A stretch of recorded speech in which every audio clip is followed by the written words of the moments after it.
Hey, everybody, welcome to How to Survive Survival. I am just really honored to have had this conversation with our guest, Marcus Aurelius Anderson.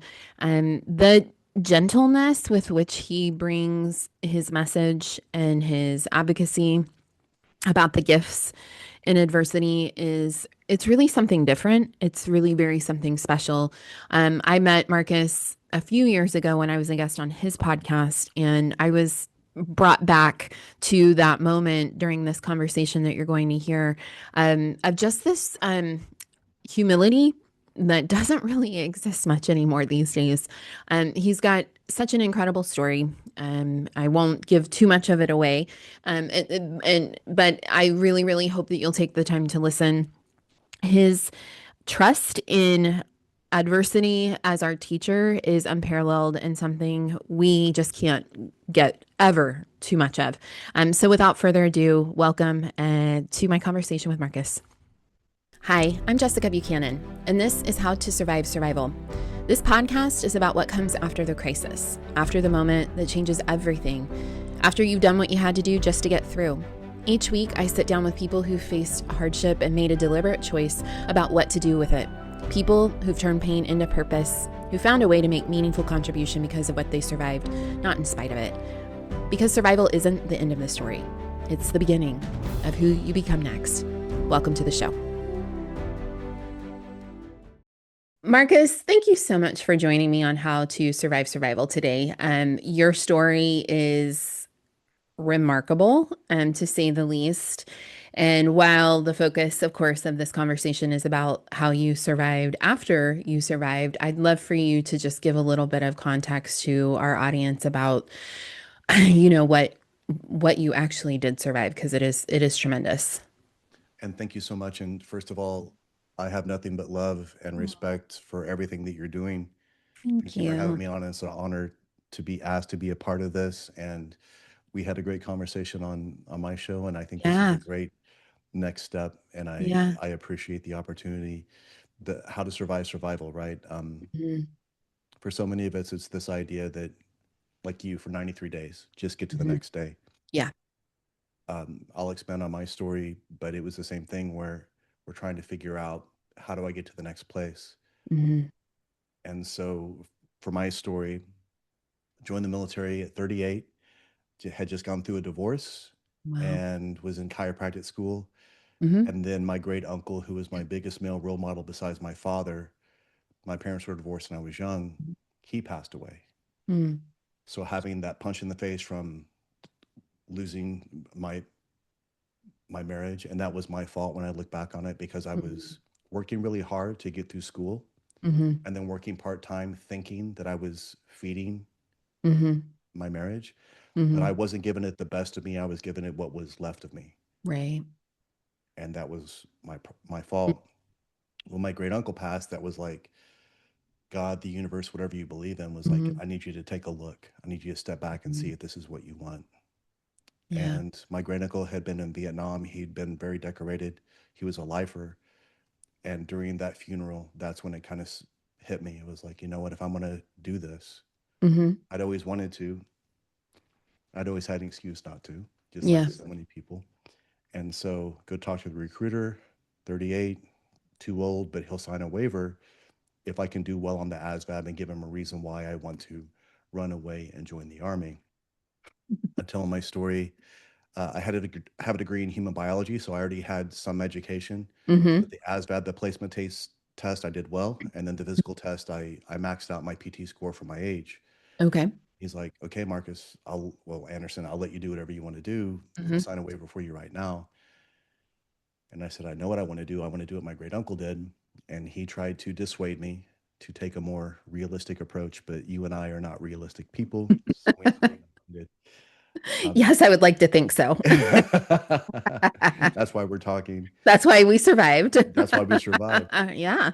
So, long story short, I finally get into infantry school, get through all of that. Mm. And then in 2012, I'm with 10th Mountain Light Infantry Division in upstate New York. And for those of you, if that sounds familiar, if you've read Black Hawk Down or saw the Mhm. movie Operation Anaconda, they have a lot of a very, at that time, they were the most deployed unit in the history of the military. So Mhm. I was proud to be a part of that. And I'm lucky that I was with the men that I was, because preparing to deploy, you want those people that have been there, that Yes. have done that, that understand what's happening. Yes. And this is in 2012, which Yeah. is the same year that you Yep. were going through your adversity. Yep. That year, I ruptured a disc in my neck while we're preparing to deploy, and I am paralyzed from the neck down. Oh my God. And I had slow symptomatology leading up to it. Mm-hmm. But as an old guy in the military, you just push that down. Right. You disassociate your emotion, your pain from your body, because you have a job to do. Mm-hmm. And for me, I had just been given a team. I was a team leader. Mm-hmm. So you have other people depending on you. So Right. you learn to even more detach and just stay in this place of, we need to get to Mm-hmm. this next thing. Mm-hmm. The paralysis stopped me from being able to do that. And on the during the operation, I actually flatlined on the table twice. Oh my God. I wake up in the ICU, and the surgeons say the good news is you get to live to tell the tale. Mm-hmm. The bad news is this is going to be your existence for the rest of your life. So I turned 40 years old in a bed in the ICU, Oh, being given this information, you're and right. it just completely sideswipes me. And of course, we're talking about surviving, so we talk about the 5 stages of acceptance from Mm-hmm. Kubler-Ross. I went through denial. I was Right. in denial for quite a while, frankly. Okay. And And what were you what were you denying? my physicality, I was Okay. denying that this had happened. I was saying, okay, listen, if I survive dying on the table, I should be able to just walk this thing off, because I still Mm-hmm. had that very arrogant chip on my shoulder as a soldier, as a warrior. Mm-hmm. But then I realized that when they took me back to my unit, at that point, this is real and I have to face this. And that's when I stayed in anger for a long time, because you always look back and you say, what did I do? Mm-hmm. God, what did I do? Universe, how do I deserve this? I'm a good Right. person. Right. And our natural inclination is to go back and see, was it something that I did when I was a child? Did I Yeah. wrong somebody? What was this? Mm-hmm. Because that's how we as human beings try to Mm-hmm. rationalize things. It Mm-hmm. has to make sense. Mm-hmm. And for those that are listening to us, I just want to tell you that sometimes it doesn't make sense. Sometimes it's not your fault. No. Sometimes it's just what happens. Yeah. Yeah. And if you can let go of that, it helps you get to that place of acceptance Mm-hmm. faster. It doesn't mean it's going to be easy. Mm-hmm. The thing about the 5 stages of acceptance is they don't tell you that, they'll tell you you go through them on your own pace. What they don't tell you is you will probably go through it every day in some capacity when you were Mm-hmm. trying to get to the other side of it. Right. And I know Right. that you felt that probably as well many times. Yeah, I mean, I think healing oftentimes feels like Groundhog Day, in a Yes. really like traumatic sense of the reliving. And so many of us want to numb it out or ignore it or push it away. And it just takes even longer. And somehow I knew that.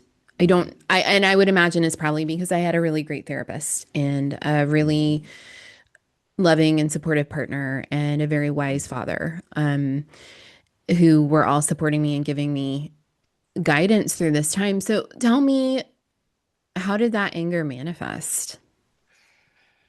It manifests. So the depression that I had, the definition of depression is anger directed inwards Mm-hmm. for so many of us. And the Mm-hmm. anger that I had was, I felt like this was unjust.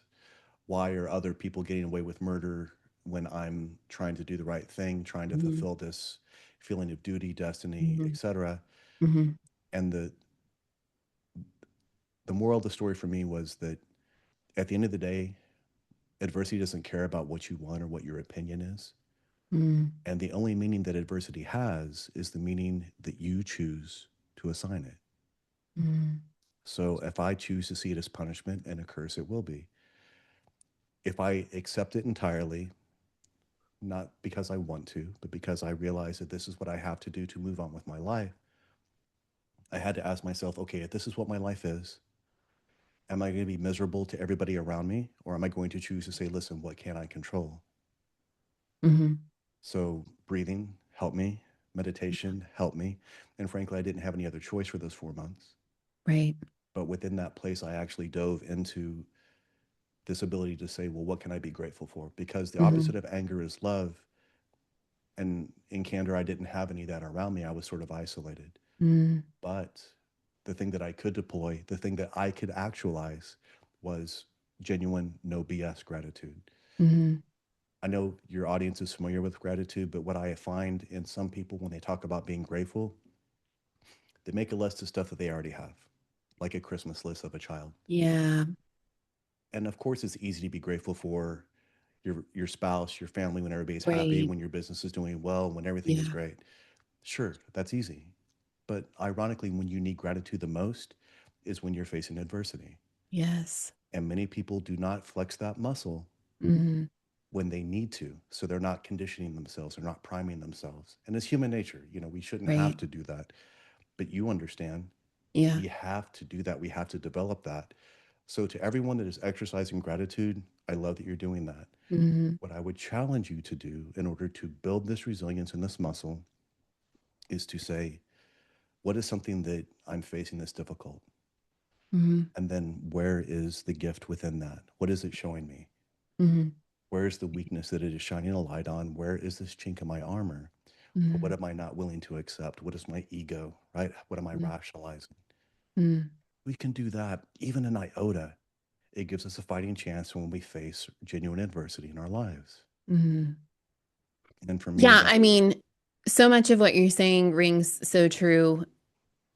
And then, and yet, yeah, right. yes, yes, What does the word or perhaps the action of surrender, like, how does that resonate with you as in comparison to acceptance? I, I love that you're making that differentiation. Acceptance is like, I'll begrudgingly accept this, but, Right, right? Surrender is I don't care where I think I should be. right. I don't care where I ought to be. I'm not asking if this is fair or not. This is where I am, and I am just completely letting go of all expectation, all hope, all anything, and I'm just being Mm-hmm, completely present here, and I'm going to just be neutral and just see where I'm at.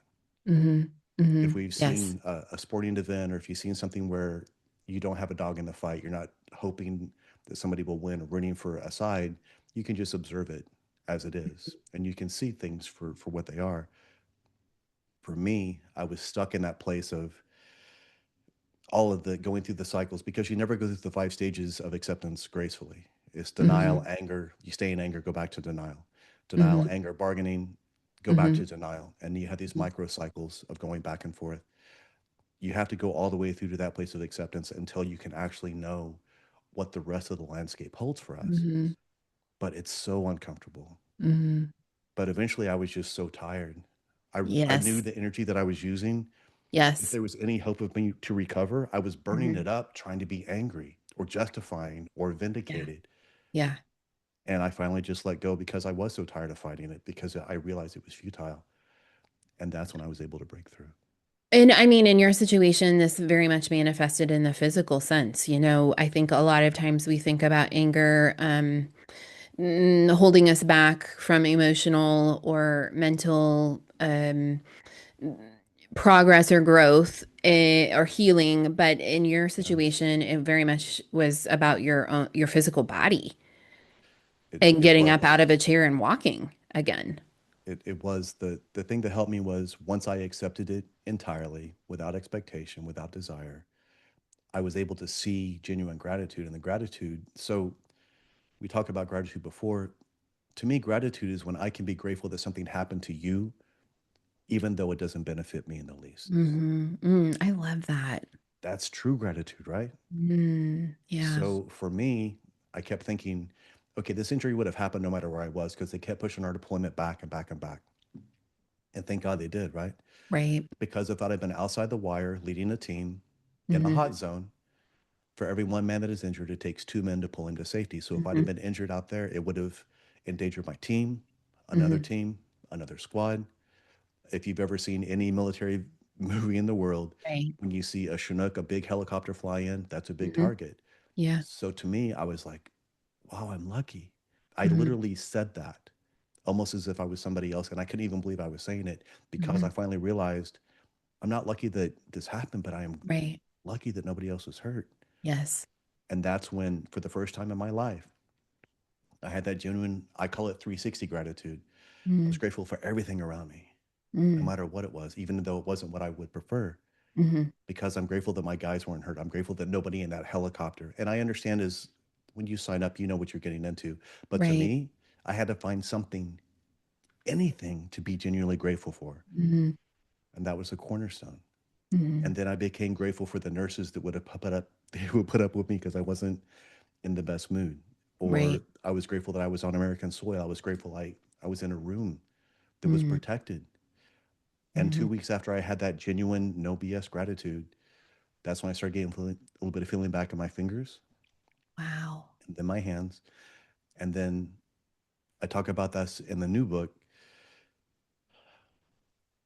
And then I got hubris. I got arrogant.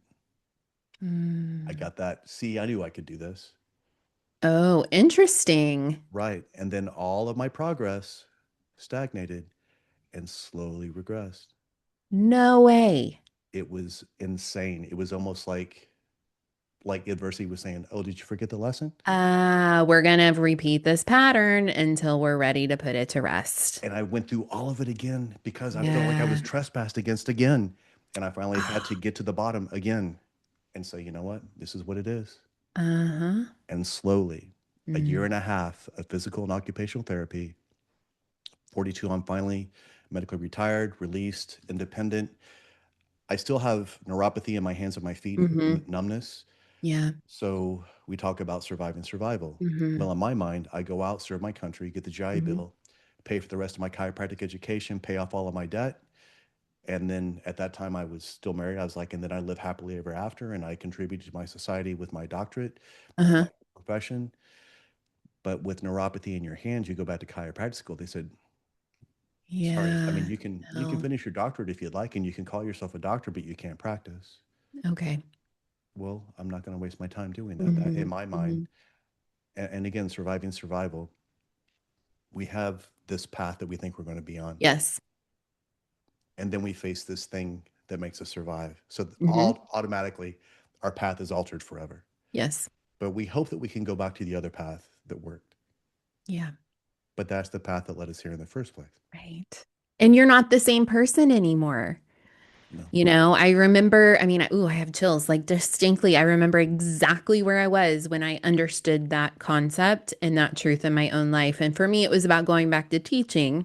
And I had Yes. gone back to teaching and I loved it. It was great. I mean, I felt like, all the things that I'd gone into teaching for. And then I was driving home from the grocery store and I was sitting at a stoplight and I realized this is never going to be my my forever path because I am forever changed and I am not the Yeah. same person who went to school to get a degree in education and who had these professional goals and who thought I was going to change the world one kid at a time, like Yeah. everything had been completely altered. And so what I am so I can't think of another word other than just like obsessed with is talking to people such as yourself about what? Like, what do you do when you Yes. reach that realization that is so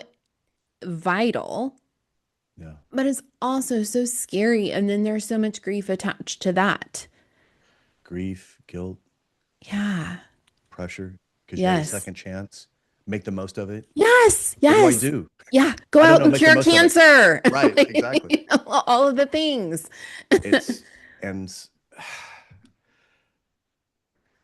I love so much that we can talk about this from an Yeah. empathetic Me position. too. Me too. Um, so as sad as this sounds, so I kind of came back to Oklahoma. That's where I was born and raised in Tulsa. And that's where I came to kind of get my feet back under me, if you'll pardon the pun. But I had to figure out again, what do I want to do? Where do I want to Yeah. go? Had looked at these other paths. They're no longer an option. And I literally went through the 5 stages again. It's like, Mhm. okay, this isn't fair. And as I'm doing it, I'm literally stepping outside myself and I'm almost laughing like, really, you're you've been through this, but you're going to go through denial here. Right. But what I'm trying to point out is I'm giving people permission to understand there's physical adversity, emotional, spiritual, financial, Mm-hmm. psychological. It's all Mm-hmm. there. So you will face all of these things no matter where you're at. So one, don't beat yourself up for feeling it. Mm-hmm. Be aware of it, of course, Mm-hmm. but then say, okay, I'm here now. Where do I want to go next? Yeah. And that's the hard part.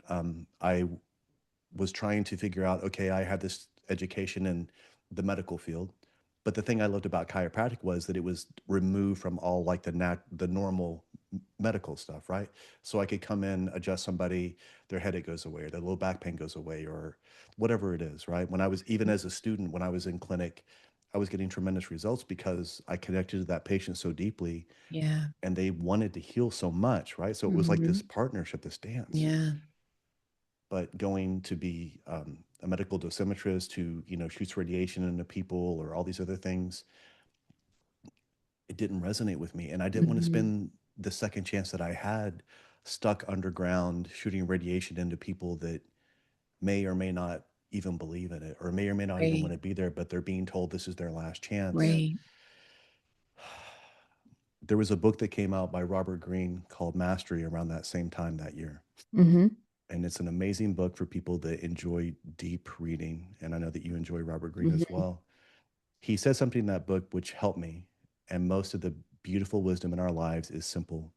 And he says, when you're not sure where to begin, sorry, when you're not sure where to go back to the beginning. Oh, I love that. So for me, I started doing martial arts when I was 11. I loved the philosophy that was naturally kind of built into that. Mm-hmm. And so I went back to that first love. Mm-hmm. Now I have, multiple black belts, multiple certifications. And Mm-hmm. Bruce Lee's martial art is called Jeet Kune Do. Mm-hmm. And I had a friend that actually had a studio that was doing that as well. And I connected to him after getting out. And again, mind you, I'm about 185 pounds now. That's about my like fighting or my soldier weight. Mm-hmm. But when I was injured, I was 240 pounds. Mm-hmm. So what muscle I had went away. And all the stuff that had happened in my body from that trauma, I was overweight. I could barely walk up a flight of stairs, and I saw him when I was probably around that amount of weight. And he said, well, let's come back and let's see what you can do. Just simple techniques. Can you make a fist? Can you throw a punch? Can you kick? Can you do a takedown? Can you hold, a training weapon? And he was the guy that gave me the tough love that I needed. He kicked me in the ass. He was like, dude, I'll see you next Tuesday. I was like, well, I'm not sure. And he's like, it doesn't matter because you're teaching a class for me Tuesday. Wow. So he saw that I still had the technique. Right. I just needed something to give me purpose and drive, Yes. direction. Because Yeah. now I'm thinking about what am I going to teach? Now I focus on Mm-hmm. this student. Now I focus Mm-hmm. on this other Mm-hmm. person, Gandhi, right? We learn Yeah. who we are in service of others. Right. And the only Yeah. thing that mattered at that moment was this student, this technique, where was their hand, where they focused, where they turned their hip over, whatever it was, that's what I needed. Mm-hmm. That eventually got to a point where within a year of that, I had private students that wanted personal, one-on-ones. Mm-hmm. Any of them happened to be what? Leaders, entrepreneurs. Mm-hmm. Tell them the story, go to lunch, and then they're telling me about their business or their marriage and Mm-hmm. this friction they have. And invariably, I could take many times literally the lesson that I just gave them and show them the correlation. Mm-hmm. Hey, the reason why this employee is not listening to you is because you're not listening to them. You're not paying Mm-hmm. attention. Yeah. And in combat, if I'm not paying attention to my opponent, I'm disconnected and I'm going to lose. Mm-hmm. If I'm not listening to my wife or my children, I'm missing an opportunity. There's valuable information there if I will just put my expectations or my egos or trying to solve the problem. Right. Why don't you just shut up and listen for a second? Like, what's the Mm-hmm. worst that can happen to listen an extra 20 seconds? Mm-hmm. And that became my first executive coaching clients, which Mm-hmm. I didn't know what those were, but Mm-hmm. one of my students literally just signed me a check for 6 months of it like he did Mm-hmm. his other one. And I was like, I can't take all that money. He's like, that's what I'm paying my other guy. And you're giving me more value than he is. And I said, okay. that led to other people, that led to speaking engagements, Uh-huh. that led to my TEDx. Uh-huh. And that second speaking engagement that I had led to my first book, The Gift of Adversity, Mm-hmm. because when we have something like this that happens, right? Mm-hmm. I had an older woman that was pacing the back of the room. So it was after the Q&A. So you know she wants to talk to you, but she doesn't want to talk to you in front of everybody else, which is fine. Right. Yeah. So, and you understand. So I I get go up that. to Yeah. her. Yep. So I go up to her and I shake her hand. I say, "Hey, I'm Marcus." And she says, "I want to buy your book." "Thank you, but I don't have a book." And she reads me the riot act. She's just like wagging her finger and, "How dare you have a story like this? And how dare you Mm-hmm. tell people and not have a book?" Mm-hmm. What happened was her granddaughter was going through adversity, going through a Mm-hmm. divorce, had an Mm-hmm. abusive relationship. Mm. And she says, "If you had a book, I could give it to her and it could help Yes. her." Yeah. So when we do our work appropriately enough, Mm-hmm. our audience, the universe tells us what we need to do next, Yeah.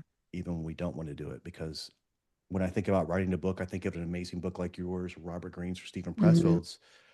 I'm not that author, Mm. but it doesn't matter what I want. Mm-hmm. I have to get this out here. And so Mm-hmm. for me, writing my first book gave me that closure. It made me look at all this. And I was detached enough after about a year of being back Mm-hmm. to see it a little more clearly. Right. And then I started connecting all the dots. Right. And Lessons then, learned. Yeah. right. So the book didn't flow, but it had a rhythm. Mm-hmm. And the great thing was nobody knew who I was. I didn't even have social media at that time. Mm-hmm. So I could write it about a year and a half at my pace. And then the TEDx opportunity occurred, and that made me speed it up. But Mm-hmm. but again, that's why adversity is a gift. It Mm-hmm. forces us into those places that we would never go on our own. Mm-hmm. And now that I see it, we look in hindsight, that's what gave me direction. Mm. That's what gave me purpose. That's Yeah. what now this adversity that I went through is my vehicle by which I can serve others. Mm-hmm.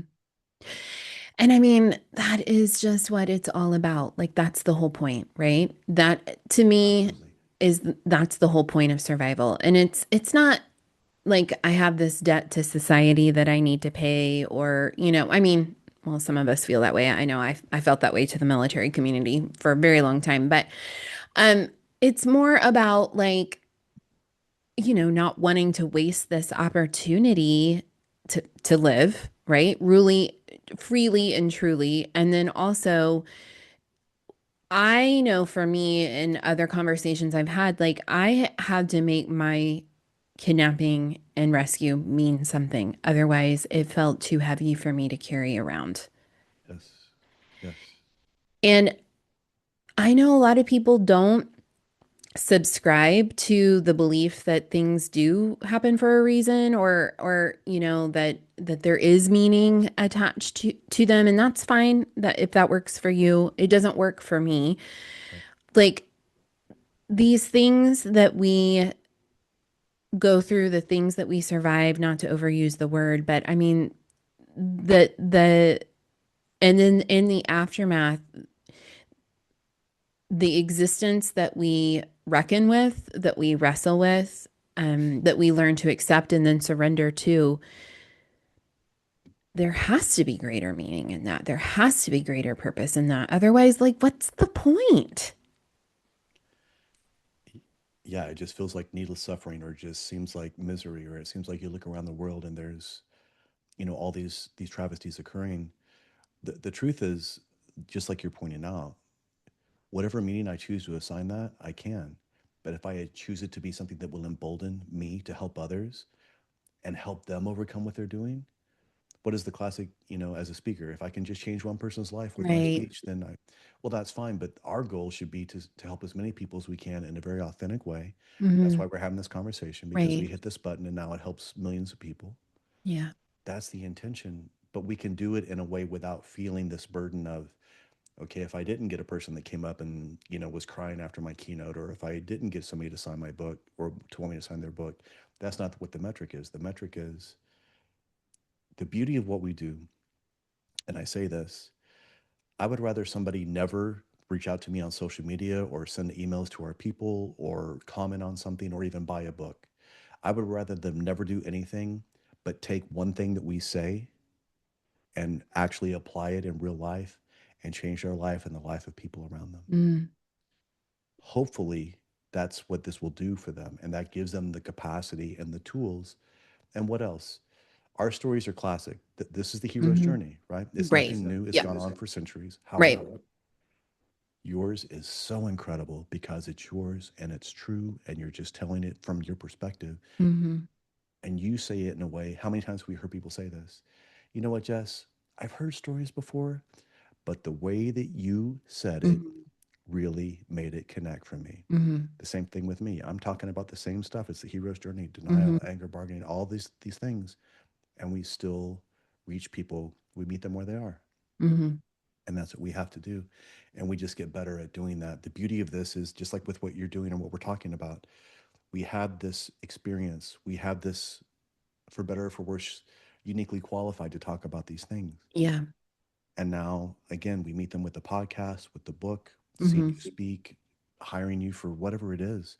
That gives us the ability to give them something true and authentic. And especially in today's world where everything can be AI or ChatGPT generated, Hmm. people crave the real, authentic, fallible, imperfect human voice that says, Right. I've been through all this stuff and I still mess up every day. Hmm. And adversity so kicks my ass. Yeah. But I still understand what I can do with it.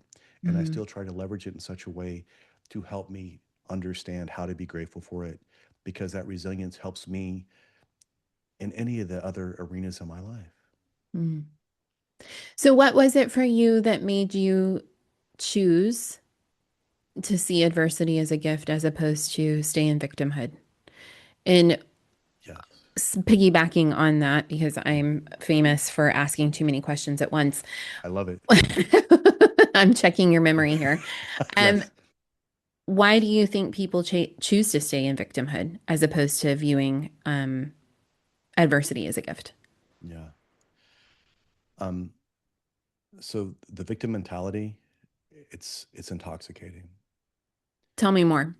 It allows people to complain and get attention Mm, without having to take any action to change where they're mm, at. mm-hmm, So they fail to look at the fact that they're complicit in their situation. mm-hmm, And instead they can say how bad their life is, how bad their health is, how bad their finances are. And we see this, right? People try to one up you with their adversity. mm-hmm. You happen to say, oh, I had a rough day. Oh yeah, let me tell you about my day. And then they Yeah. kind of go through this, right? Mm-hmm, That's the person that loves that identity. That's who they become. So two things will happen. Now they've painted themselves into the corner to where they are a victim. mm-hmm, And now, even if they do have a great day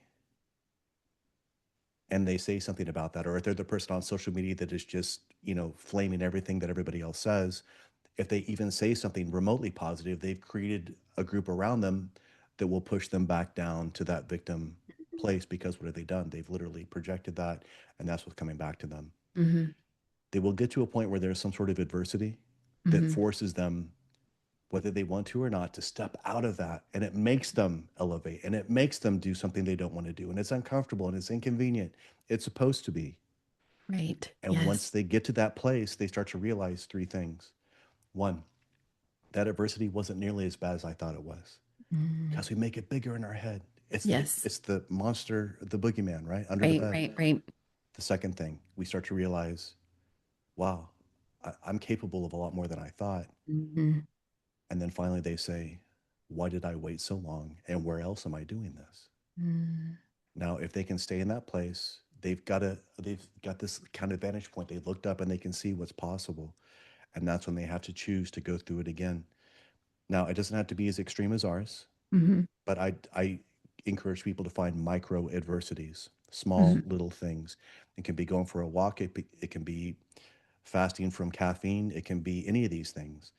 But there are these small things that we do that give us this ability to start believing in our own resilience, and that perpetuates us to move forward. So again, anything that is worth having, most of the time, not all, but most of the time, is guarded by adversity. And that's Oh, where the okay. gift is, right? Can we hang out there for a second? Absolutely. Say that again. Everything that is worth having, achieving, acquiring is guarded by adversity. That's what its purpose is. It's there. It's there to make us understand. It's not there to make us suffer, it's to make us change, to adapt into the person who is capable of acquiring that thing, that objective, that goal, that purpose. So, why do some of us have such a big adversity? That's the other part of it. There are people that have been through greater adversities than what you and I have, right? Yes. Absolutely. What we have to do is we have to understand that it is relative. And again, it's not a competition. Yeah. So people that have been through bigger adversities, I don't know if I shared with you, I did a keynote in Florida before the pandemic. And there was this 15-year-old girl that came up and hugged me Mm, after my speech. She said, your story is my story. mm, And I was like, oh, thank you. And her dad, her mom, and her brother, little brother, are there, and they're kind of looking at me. And her mom comes up and says she hasn't hugged a man for a long time other than her dad. mm. I'm like, okay. She had been she'd been in human trafficking, Oh, God. right? Mm. So what has that girl gone through? She Unspeakable things. and she Yeah. felt comfortable enough to come Hmm. give me a hug and to tell me my story is her story. And it's like it knocked me down. I was like, oh my Hmm. God. But that's why we do what we do. Hmm. So even when other people have these hardships that are unimaginable, Hmm. here's what else I found. People that have been through genuine hardship, just like that little girl, they never ever want to feel like they're a victim again. Yeah. They don't want to be disempowered. They don't want you to call them a victim, as a matter of fact. They'll tell you Right. what happened and they'll be very honest and brave about it, but do not call them a victim Right. because they are doing everything in their power to not be in that place again. Yeah. And lots of times that's what makes us catapult above that, whatever that adversity is, whatever that hardship is. And the other thing is, adversity is not going to tell us why it's there.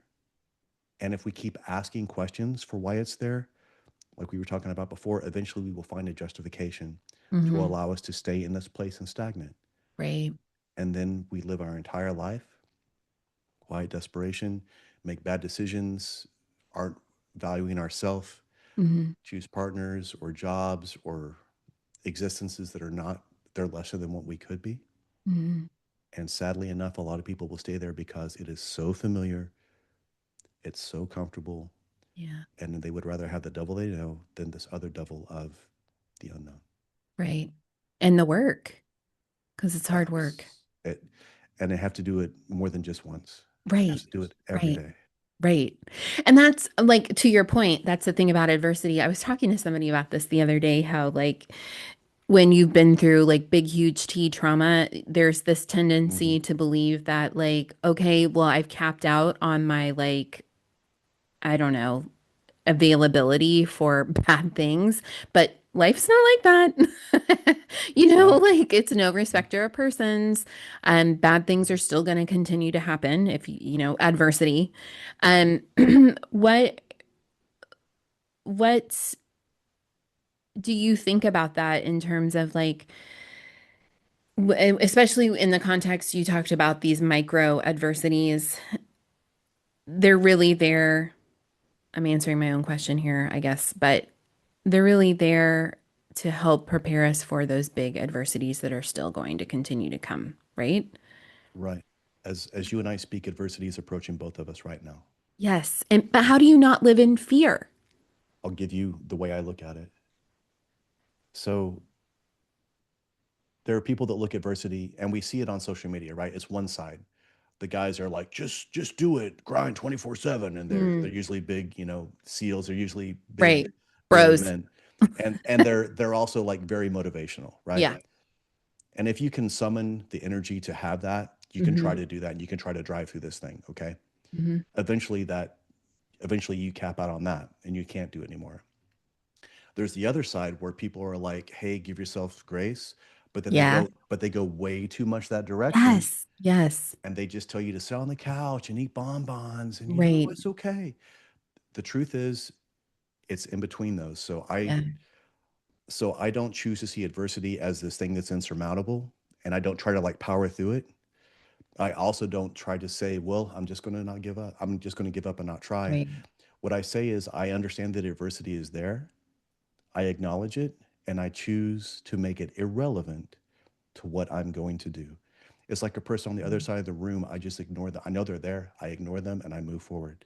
Mm-hmm. Not out of hate, not out of hostility, not out of anger, not even out of love, just out of being true to what I know I need to do.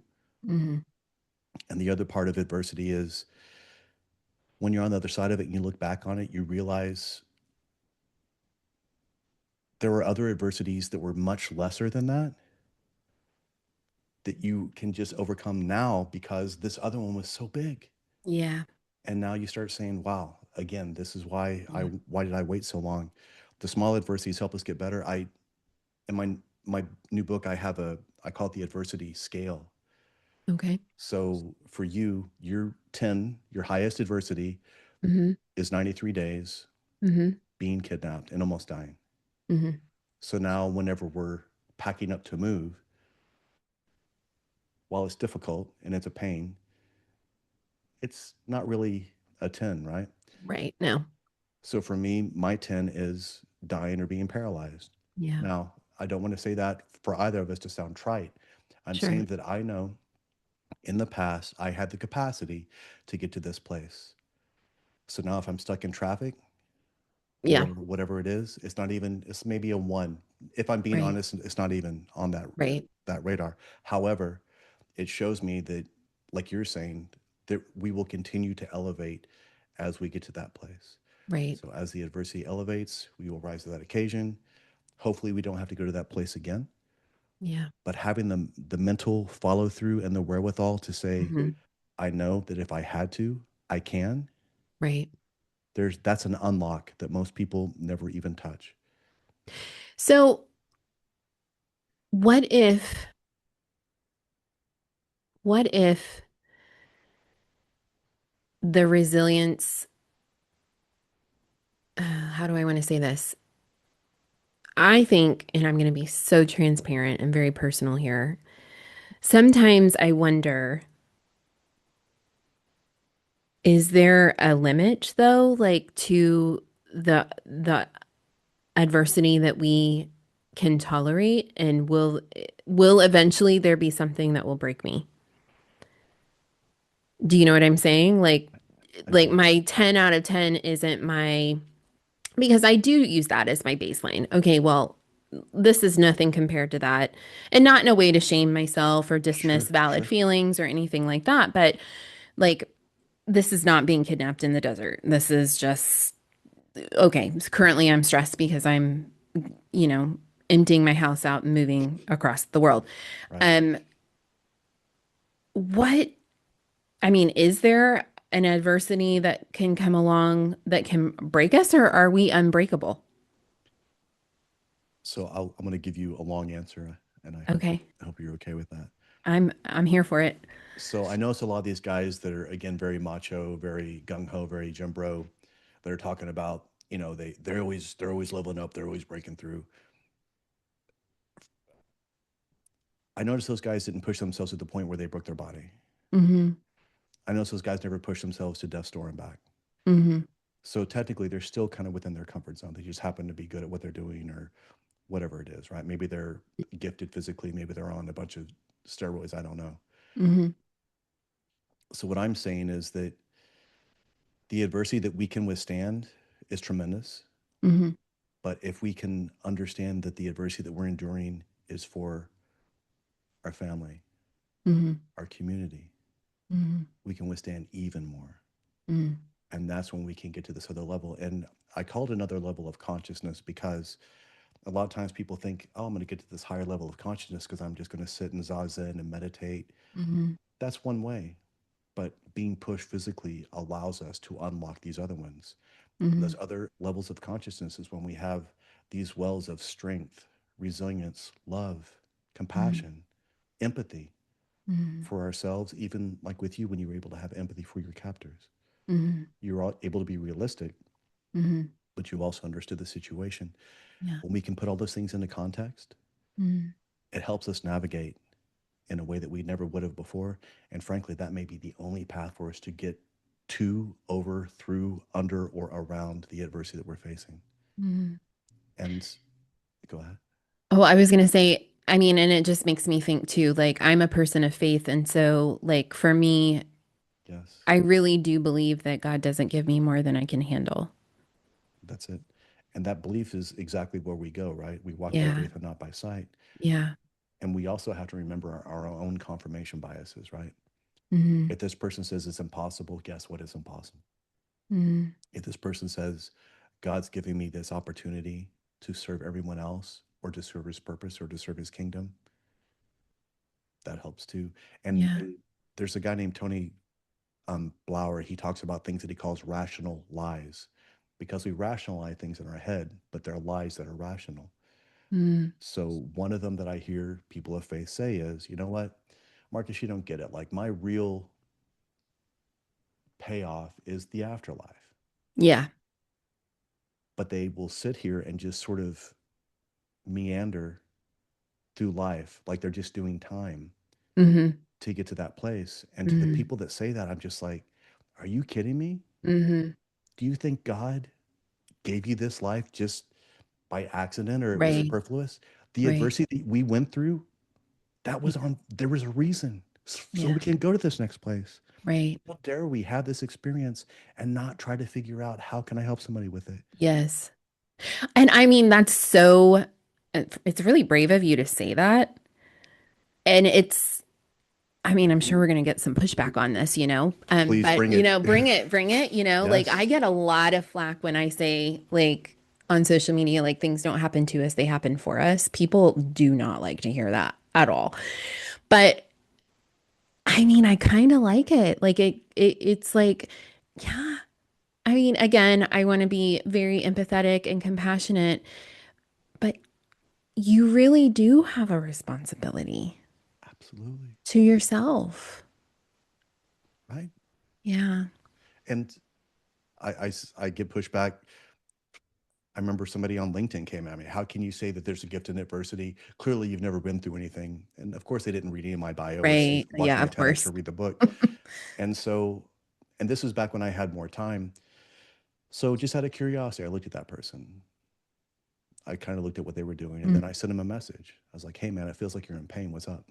mm, And sure enough, that person was going through adversity. What is it? I struck a nerve.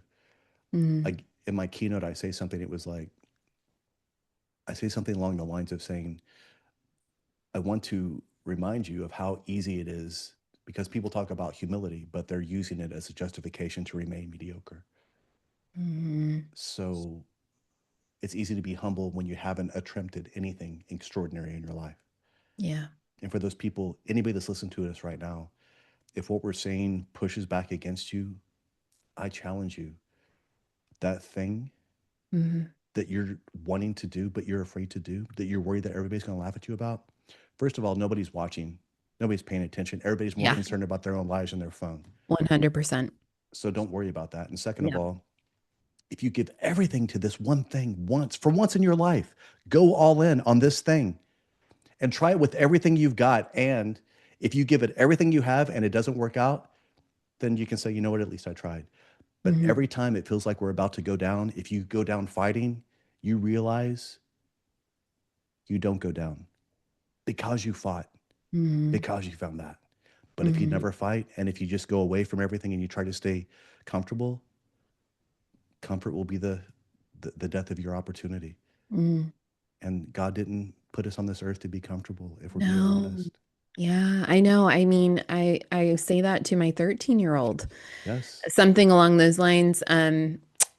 It's not enjoyable. He said that about something. It was either a school class Hmm. or soccer. I think he's a big athlete. And I said, well, so well, so what? Like, it's not supposed to always be enjoyable. Like, if that's what you expect out of life, oh my goodness, we've got a problem. A lot of disappointment in kids. Yeah, Yeah. Yeah. absolutely. And so, I mean, oh, so I mean, I could sit here and talk to you for days and days and days. And unfortunately, you don't have that time. But okay, so tell us quickly about your new book. and how we can support you, how Oh, listeners can thank you. connect with you. Yeah. Yeah. Thank you so much for that. My new book is called Acta non Verba. It's the name of my podcast as well that you were an incredible guest on. Acta non Verba means actions, not words in Latin. Mm-hmm. So if you want to know what somebody truly believes, don't listen to what their words are. Observe their Mm-hmm. actions. Yeah. Embody that. They can go to octanonverbapodcast.com. They can go to marcusaureliusanderson.com. And then the book is out now. They can order it or pre-order it. And you can find that on Amazon, anywhere. Acta non Verba is the name of the book. Marcus Aurelius Anderson is my name. You can find my first book there as well. The TEDx talk you can find on YouTube for free. I have a newsletter where I send out free stuff. And I don't spam your email. I give you things with respect, and I try to give Right. you things that are valuable. Amazing. Well, Marcus, you are just such a light and a gift. And I'm so As are grateful you. that we are in each other's orbits and we can continue to support each other and have these conversations. I hope that it helps more than one person, but I know it helped me tremendously today. So I'm grateful for Same that. here. I'm grateful for you. Thank you for everything. Like I said, I love everything you're doing, and I have nothing but amazing admiration for you and your message. Oh, well, likewise. Thank you. Thank you. Thank you for listening to How to Survive Survival. If you found something meaningful here, I'd ask for you to subscribe, share, or leave a 5-star review so these conversations can reach others who are walking their own road back. You can learn more about me and my work at www.jessbuchanan.com. And until next time, remember what happened to you is only part of the story. What you choose to do with it is where your power lives.